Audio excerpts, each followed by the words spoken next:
Hello, this is Group 11 from System Simulations, and our group members are Jose Villanueva, Valentina Parra, William Rodriguez, and Hima Dasari.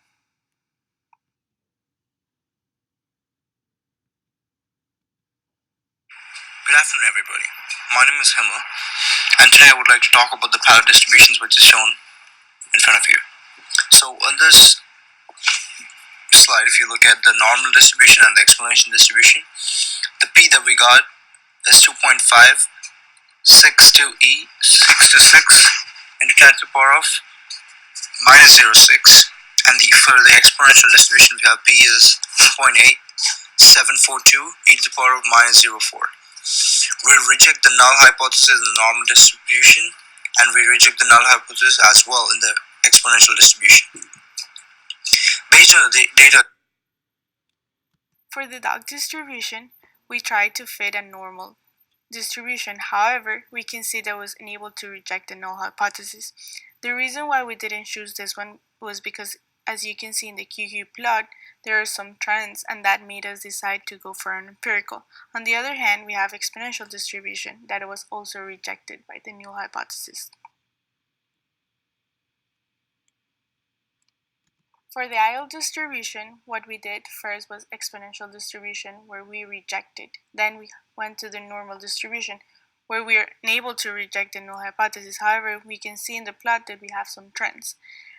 Also, we wanted to be consistent in our empirical distribution, and that's the reason we continued doing it.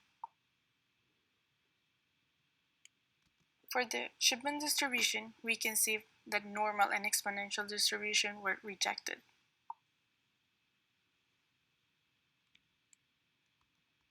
We are using our rate table for the shipments because we need to know how many shipments are done over the week and over the day. We create the histograms from the historical data provided to us in the problem statement.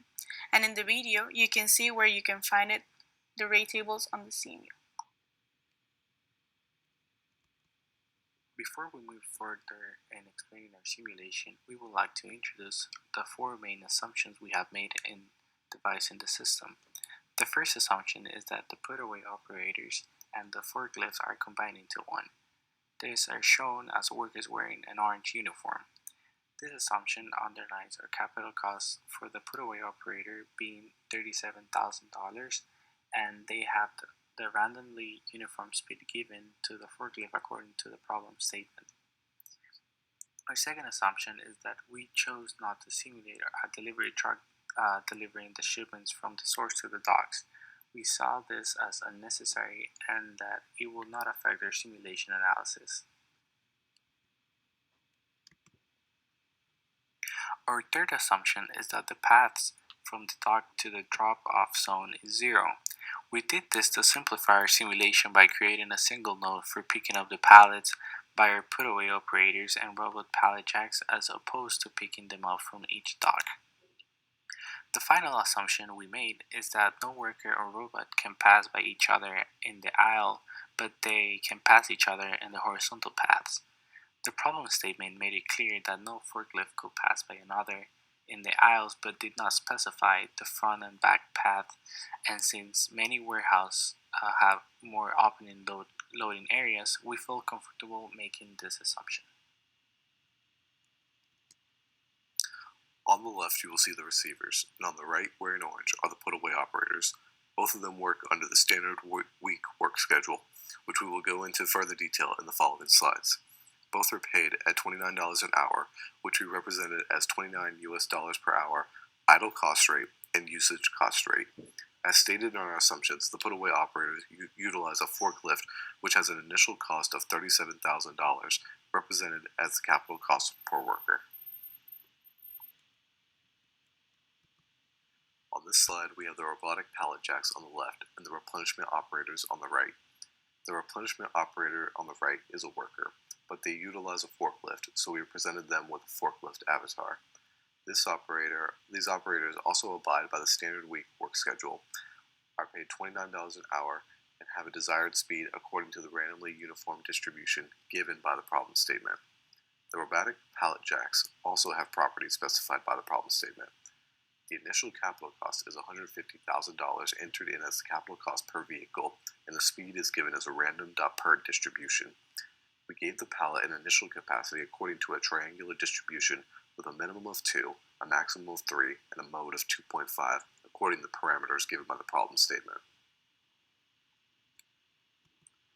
The work schedule we made is based on the shifts given in the instructions in the problem statement as seen on the right. As stated before, the schedule was implemented on the receivers, put-away operators, and replenishment operators as standard week for each of their work schedules. The source of our shipments is presented as a small factor in our layout. The factory source produced shipments according to a time-varying arrival rate, which is specified by the rate table seen previously. As can be seen on the left, we use separators at the docks of the warehouse. The separators were used to create copies of the shipments as pallets. They also are used for the receivers to process the shipments, which works by multiplying the number of pallets by the random triangular distribution with minimum of 1/55, a maximum of 1/40, and a mode of 1/45. Our trash is a sink which receives all the shipments from the parent nodes from each dock or separator. This sink wouldn't be necessary if our Simio version was different. We would directly destroy these shipments from the parent nodes instead of sending them to be destroyed at a sink. At the right side of the slide, we have the other type of sinks. These are called the aisles, and these are the final destination of our pallets. The break room is the home node for all our workers. This means they will all begin moving towards their goal from that node and return when finished. We decide to locate this at the most central location so they all can disperse from that area the simplest way. The halting docks are the servers which are located at the top of the layout in form of brown shelves. They have a uniform processing time of 0.3 and 0.38 minutes. This is the time that it will take to unload the pallets. In this slide, we have two of the processes we used in the simulation. On the left is a process which assigns the number of pallets in a shipment. This is completed by checking the condition if the entity is received by the node is a shipment first. If true, then the process assigns the number of pallets according to a randomly continuous distribution, which is produced by an empirical CDF of the pallets and is rounded up. This value is assigned to the integer state variable number of pallets. The process on the right is a dock assigner. This process first checks if the entity received is a shipment. If true, then this process assigns the dock number according to the random continuous distribution produced by an empirical CDF of the dock numbers. This value is then assigned to the integer state variable called dock number. Then the shipment is set to go to the dock separator, which corresponds to the randomly assigned dock number according to the dock table. The process shown here is a process for assigning aisles for pallets for put-away operators. This process works by first ensuring the entity entering the node is a pallet. Then it assigns an aisle number based on a random continuous function which was produced by creating an empirical CDF of the aisle numbers. Like before, this value is assigned to the integer state variable aisle number. The pallets are then set to go to the node according to the aisle assigned that corresponds to the aisle table to the right. The process shown here is called process robot stocks, which is a similar process for ensuring the robotic pallet jacks take the pallets they get to the servers that they should end up at. This process first checks if the entity in the node is a pallet. Then, if this is true, it assigns an aisle number based on our aisle number empirical CDF, which is then assigned to the state variable aisle number. The set node step tells the robot which server to take the pallet to depending on the aisle number according to the server robot node table on the left. As can be seen, this table uses a 2-to-1 correspondence on the aisle since there is only one drop-off point for every 2 aisles as stated in the problem statement. The final process presented here is a multi-step process for ensuring the pallets delivered by the robot are then delivered to the aisle they should go to. The first step is to check if the entity is a pallet using the decide function. The second step is another decide function which checks if the pallet is within the bounds of our assigned aisles. If not, the pallet is randomly assigned another aisle number according to our aisle number CDF and then looped back into the decider to ensure it is within our bounds. Finally, it is set to the node to the assigned aisle according to the aisle table on the left. The following nodes are considered key nodes because each of one plays an important role in our simulation. The node outside of our system is considered one of them because here we call the process number of pallets assigner. The second one in the list is the transfer node 1.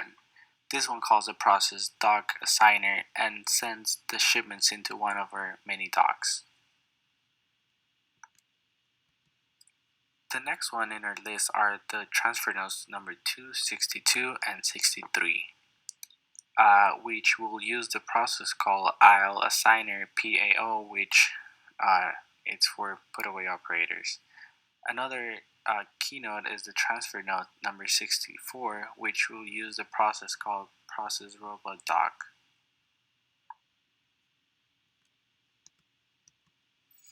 The transfer nodes number 67, number 68, and number 69 are those in charge of calling a put away operator and deliver the shipments into the correct aisles or sinks. In order to call our put away operators, we created a list of transporters where we included all 4 of these and then just called the list at these 3 nodes.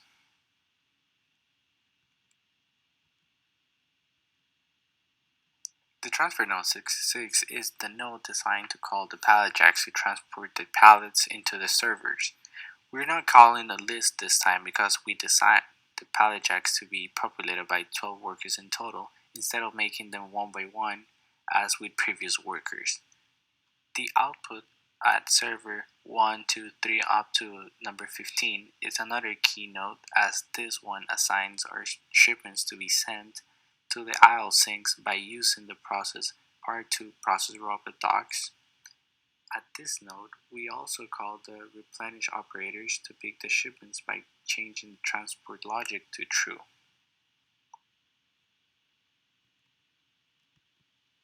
The receivers networks are the path that allows the receivers to move from the break room to the docks, and then move along the docks as necessary. The robots network are the paths that allow the robot to move from the break room to transfer node 66, and then to the server redirected, and then back to pick up more pallets. This is because in the problem statement, it is said that the only way to set the robot to go up is through the aisle 77, and thus our simulation was designed this way. The shipments networks are the paths where the shipments are supposed to travel along. This network basically covers all the paths inside the warehouse except for the ones used by the receiver network. This network was also designed for the movement of our put-away operators and replenishment operators.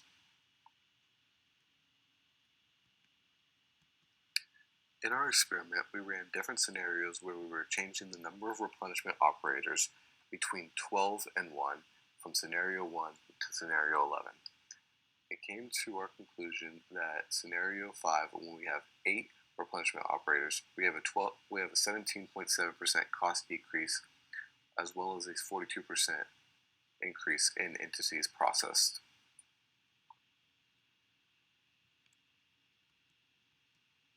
Overall, we learned a lot doing this group project. We anticipate using the knowledge we gain in our future endeavors and research. Thank you for giving us the opportunity to work on this project, as it was a helpful experience to help us fully comprehend the simulation side of industrial engineering.